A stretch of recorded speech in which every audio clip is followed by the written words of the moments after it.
नमस्कार, मैं हूं शिवेंद्र गौड़। आप देख रहे हैं वन इंडिया का खास शो सही पकड़े हैं। इस खास एपिसोड में हम पहुंचे हैं दिल्ली की उस यमुना के किनारे जिसे हम मां कहकर पूछते हैं, लेकिन जिसकी हालत अब एक गंदे नाले से भी बदतर हो गई है। इस एपिसोड में हम दिखाएंगे कि यमुना को साफ रखने के लिए जिम्मेदारी सिर्फ सरकार की नहीं, बल्कि लोग भी उतने ही दोषी हैं जो इसे पूछते हैं और फिर भी उसी में कचरा डालते हैं। और सही पकड़े हैं कि कैमरे ने इस बार पकड़ा है न केवल गंदा पानी, बल्कि आस्था के नाम पर हो रहे अंधविश्वास और पाखंड का सच। इस घाट पर हर रोज सैकड़ों लोग पूजा करने आते हैं, लेकिन उसी पूजा के नाम पर यमुना में फेंकते हैं फूल, खाना, पॉलीथीन और कई ऐसी चीजें जो जल नहीं जहर बन जाती हैं। आस्था का यह कैसा रूप है जहाँ माँ कहकर पूजा तो होती है और माँ के जल में जहर घोला जाता है। अब देखिए यमुना किनारे अंधविश्वास का एक और रूप। एक महिला मंजू और उसके साथ खड़ा है इसरार अहमद, जो खुद को प्रभु जग कल्याण संगत का सेवादार बता रहा है। के साथ साहब यहाँ पर अभी आप आए हैं, जैसे जिस तरीके से आपने अभी कुछ, मैं नहीं समझ पाया क्या किया, मुझे आप समझाइए। एक्चुअली में क्या है, हम जग प्रभु कल्याण दरबार से जुड़े हुए हैं। अच्छा। तो वहाँ पे जो लोग परेशान होते हैं, जिनके कुछ ऊपरी का मामला होता है, हाँ। उनका वहाँ पे उनका उतारा करते हैं। कौन सा दरबार? प्रभु जग कल्याण दरबार। प्रभु जग कल्याण दरबार। अच्छा तो अच्छा। वहाँ का मैं सेवादार हूँ। हाँ तो वहाँ पे कोई जैसे परेशान लोग आते हैं, जिनका ऊपरी का मामला होता है, हाँ। भूत प्रेत का, तो वहाँ पे उनका उतारा करते हैं। उतारा करने के बाद उसको फिर यहाँ पे हम ला के बहा देते हैं। इसमें क्या चीज़ थी? इसमें भी वो होती है, भोग होता है, खाने पीने का सामान होता है। अच्छा अच्छा, तो वो आपने इसमें कहा है। मैं जैसे हम लोग ना, चूँकि न्यूज़ ऑर्गेनाइजेशन से हैं, दिमाग में हमारे ये है कि जो यमुना है इसको किस तरीके से गंदी हो रही, एक दिमाग में बात ये है। जी। दूसरा दिमाग ये है कि इसकी जो गंदगी उसे सफाई कर। 2 पॉइंट, एक तो हम गंदा ना होने दें जी। और एक इसकी जो है तो उसकी सफाई कर दें। तो कहीं ना कहीं नागरिकों के तौर पे हमारा आपका सबका कर्तव्य भी बढ़ता है। तो आप इसे करते हैं तो आप समझते हैं कि इसे आपने पूरा वो डाल दिया। खाने का सामान डालते शायद मछली खा जाती, खाने का लेकिन सामान अगर इसलिए आप दिया जाता है खोल के डाल सकते थे। नहीं, खोल के नाव पे आगे ढक नहीं डाल सकते। नहीं, ऐसा नहीं कर सकते। वो खोल के क्यों नहीं डाल सकते हैं? एक्चुअली में जब उतार होता है ना, तो जो चीज़ नेगेटिविटी होती है वो उसके अंदर कैद हो जाती है, उसको बंद कर दिया जाता है। क्या नाम आपने बताया? नाम इरशाद अहमद। इरशाद अहमद साहब।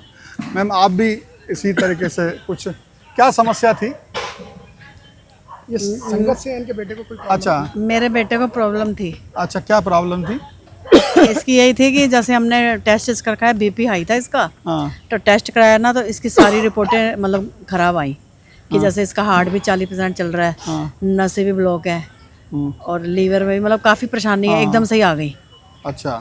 तो फिर यही है कि डॉक्टरी इलाज भी किया हमने। हाँ। फिर हमने यहाँ पे भी मतलब कहते हैं कहीं एडमिट है बच्चा? नहीं, बच्चा भगवान की दया से एडमिट नहीं है, बच्चा ठीक है। ठीक हो गया। लेकिन हमारे घर डॉगी है लेबरा, सारी दुख तकलीफ उसने ले ली है। अच्छा, आपका क्या शुभ नाम है? मेरा मंजू है। आप कहाँ की निवासी हैं? हम उत्तम नगर से हैं। उत्तम नगर से। तो आप भी उसी जगह से? भजनपुरा। अच्छा, आप भजनपुरा से, लेकिन वो जो केंद्र है वो ये यहाँ है, ये हमारे संगत से है। अच्छा, संगत से हैं वो। हाँ हाँ। क्या नाम है संगत का? मेरा मंजू। नहीं, संगत का जिसमें जाती है। वो प्रभु जग कल्याण। प्रभु जग कल्याण। हाँ जी। तो वहाँ पे ये बताया कि इस तरीके से बच्चे के ऊपर से ये तो खाने पीने का सामान उतारो और यमुना में डाल दो। सवाल है, क्या यमुना को अंधविश्वास का डस्टबिन बना देना चाहिए? मंजू ने कहा उसके बेटे पर साया था और ये टोटका करने से वो ठीक हो गया। लेकिन सवाल ये भी है, क्या पॉलीथीन में बंद खाना और फूल नदी में फेंकने से किसी की बीमारी दूर होती है या फिर नदी की हालत और खराब होती है? इसार ने कहा कि डब्बे को खोल नहीं सकते क्योंकि इसमें ऊपरी हवा कैद है। यानी नदी सिर्फ जल नहीं, अब भूतों का हाल भी बना दी गई है। और जब भूत और टोने टुटके के नाम पर चीजें यमुना में डाली जा रही हों और दूसरी ओर शहर के गंदे नाले, फैक्ट्रियों के केमिकल और प्लास्टिक का कचरा उसमें मिलाया जा रहा हो, तो आप खुद सोचिए, क्या ये नदी जिंदा रह पाएगी? हमारे कैमरे ने रिकॉर्ड किया एक बड़ा नाला जिसमें से सफेद झाग निकलता हुआ पानी सीधा यमुना में जा रहा था। संभावना है कि इसमें कोई रासायनिक तत्व घुला है जो पानी के साथ साथ जीवन को भी जहरीला बना रहा है। इसी घाट पर एक लड़की मिली जो खुद भी पूजा करने आई थी, लेकिन वो जानती थी ये जो हो रहा है वो सही नहीं है। उसने न केवल अंधविश्वास की आलोचना की, बल्कि कहा, मैं अपने माता पिता को भी टोकती हूँ जब वे कचरा नदी में फेंकते हैं। एक्चुअली में हम लोग इसे गंदा कर, ज़्यादातर हम लोग बोलूँगी, मैं नहीं आती हूँ हालांकि, हाँ। लेकिन मैं पब्लिक में ही आती हूँ। हम लोग इसे गंदा करते हैं, मैं मानती हूँ हम लोग इसे गंदा करते हैं, लेकिन जब छठ पूजा होती है तो यहाँ पे सिक्योरिटी खड़ी कर दी जाती है और मैं मछलियों को खाना वहीं से कोने से देख के जाती हूँ उस समय। आपका किस्म नाम है? मेरा नाम कौशल है। पहली बात तो ये, दूसरी बात ये है कि सिर्फ ये गंदा जो मैं मछलियों को खाना देने आती हूँ तो मतलब इतनी पब्लिक में यहाँ पे इक्का दुक्का लोग आते हैं। इसका मतलब ये है कि काफ़ी लोग नहीं भी आते हैं, यानी कि उनको अवेयर है कि हमें ये गंदी नहीं करनी है। इसका मतलब वो भी अवेयर हैं, लेकिन कुछ लोग अवेयर नहीं है तो वो लोग आते हैं, जैसे ये लोग आए भी गंदा कर देते हैं यहाँ पर। और फिर मिली एक बुजुर्ग सन्यासी महिला जिसने बताया कि 30 साल पहले इस घाट का पानी इतना साफ था कि लोग इसे पीते थे और आज हाथ लगाने से डरते हैं। आप तो सन्यासी हो? हाँ जी। और जब भी मैं आया, कुछ लोग पूजा के नाम पे, कुछ लोग अपना वो उतारा कह रहे हैं सही हो जाते हैं, अभी वो एक शख्स, ये सब नदी में करना ठीक है? गंदगी ठीक नहीं है जी। नहीं है ना? नहीं है, ठीक नहीं है। ये पीने ऐसे पूजा होती है?